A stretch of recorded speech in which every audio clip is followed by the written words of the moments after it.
माझी पुणेकरांना या प्रचाराच्या नारळ फोडण्याच्या सभेच्या निमित्तानं आव्हान आहे की तुम्हाला निर्णय घ्यायचा आहे, बहुजनांच्या हातामध्ये पुण्याची सूत्र द्यायची का मुठभर लोकांच्या हातामध्ये पुणेकरांची सूत्र द्यायची, याचा कुठेतरी विचार आपण केला पाहिजे. तुम्हाला निर्णय घ्यायचा आहे.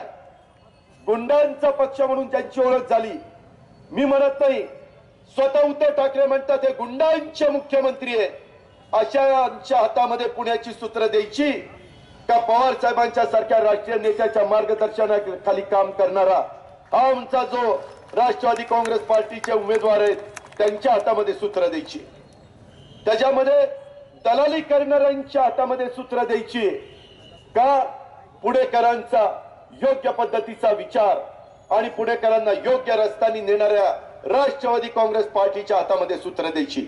हा खऱ्या अर्थाने तुमच्या सगळ्यांच्या समोर सवाल आहे आणि त्याचा निर्णय 21 तारखेला तुम्हाला घ्यायचा आहे. कोण तिकीट वाटप करताय, काय पेपरला बातम्या आल्या, अहो भारतीय जनता पक्ष सत्तेवर असताना पैसे घेऊन तिकीट वाटप करतोय असं नाशिकला घडलं.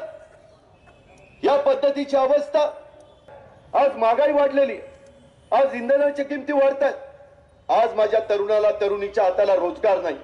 नुसतं make in India, make in Maharashtra, किती गुंतवणूक आली, किती कारखानदारी या 8 विधानसभा मतदारसंघाच्या परिसरामध्ये नव्हे तर पुणे जिल्ह्यामध्ये आली, याचा कुठेतरी लेखाजोखा भारतीय जनता पक्षाने दिला पाहिजे.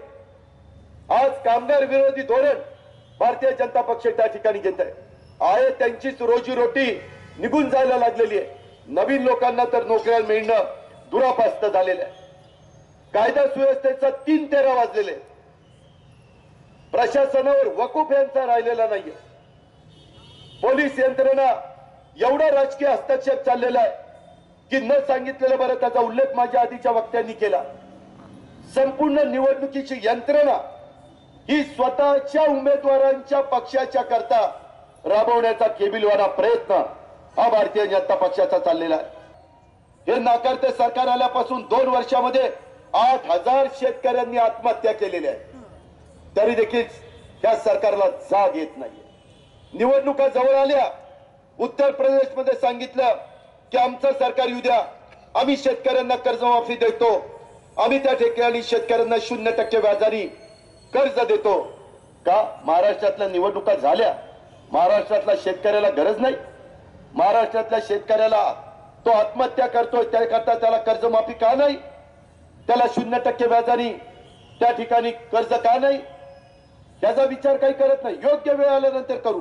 प्रत्येक गोष्ट निवडणुका डोळ्यासमोर ठेवू. कोण दलित मुक्त भारत करण्याचा प्रयत्न कोण करायला निघालेला आहे, मुस्लिम मुक्त भारत करण्याचा प्रयत्न, असं स्टेटमेंट कुणी या देशामध्ये काढलं, कशा करता काढलं, हे काही देशाचे प्रश्न आहेत.